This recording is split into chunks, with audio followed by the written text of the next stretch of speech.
Guys, আমরা আসছি প্রভু জগৎবন্ধু সুন্দর গুরুদেবের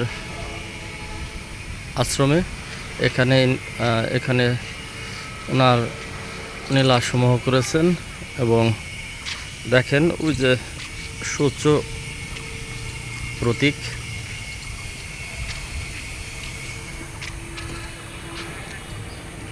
পাশে ঢুকে পাবেন দোকান। এখান থেকে আপনি ধর্মগ্রন্থ, বেদ, মহাভারত, প্রভু জগৎবন্ধু সুন্দরের জীবনী সব পাবেন।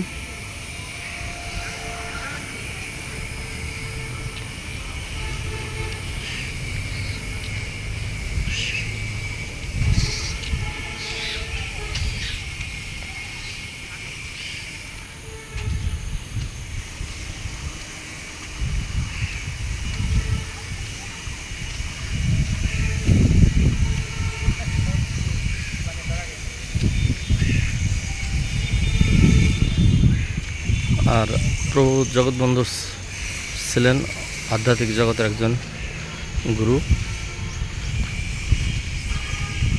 দেখেন বন্ধুরা,